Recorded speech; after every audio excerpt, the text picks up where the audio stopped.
Bangladesh premier লিগে এবারের আসরের একেবারে শেষ প্রান্তে ইতিমধ্যে ফরচুন বরিশাল ফাইনালে জায়গা করে নিয়েছে। আর বরিশালের প্রতিপক্ষ হতে এবার লড়বে চিটাগং কিংস ও খুলনা টাইগার্স। বিপিএল এর প্লে অফ খুলনা সবার শেষে নিশ্চিত করেছে। ডু অর ডাই অবস্থানে থেকে শেষ চারে উঠেছে রূপসাপাড়ের দলটি। টুর্নামেন্টের সবচেয়ে হেভিয়ার দল রংপুরকে এক প্রকার উড়িয়ে দিয়ে দ্বিতীয় কোয়ালিফায়ারে এসেছে মিরাজের দল। আত্মবিশ্বাসও বেশ ভালো অবস্থানে রয়েছে দলটির। দলের ব্যাটিং বিভাগ বেশ ছন্দে রয়েছে। ওপেনার নাঈম শেখ এবারের বিপিএল এর সর্বোচ্চ রান সংগ্রাহক। অধিনায়ক মেহেদী হাসান মিরাজও ব্যাট হাতে অবদান রাখছেন। বোলিং বিভাগে হাসান মাহমুদ, নাসুম আহমেদরা আস্থার প্রতিদান দিচ্ছেন। বিদেশি তারকাদের পাশাপাশি দেশি ক্রিকেটারদের সাপোর্ট খুলনার সবচেয়ে বড় শক্তি। আর প্লে অফে সিমরন হেটমায়ার ও জেসন হোল্ডার যুক্ত হওয়ায় দলের শক্তি বেড়েছে বহুগুণে। চিটাগংকে হারিয়ে ফাইনালে চোখ খুলনার।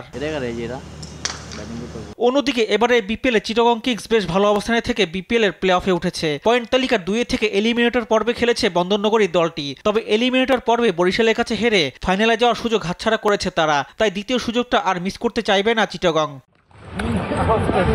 বরিশালের বিপক্ষে অবশ্য পারফরমেন্স করতে পারেনি চিটাগং কিংস। বিশেষ করে ব্যাটিং বিভাগটা মোটেও ভালো করতে পারেনি। খুলনার বিপক্ষে মাঠে নামার আগে এটাই চিটাগং এর জন্য চিন্তার কারণ। ফাইনালে উঠতে হলে এই চ্যালেঞ্জ উতরাতে হবে ব্যাটারদের। খুলনাকে হারিয়ে ফাইনালে ওঠার লক্ষ্য নিয়েই মাঠে নামবে মোহাম্মদ মিঠুনের দল।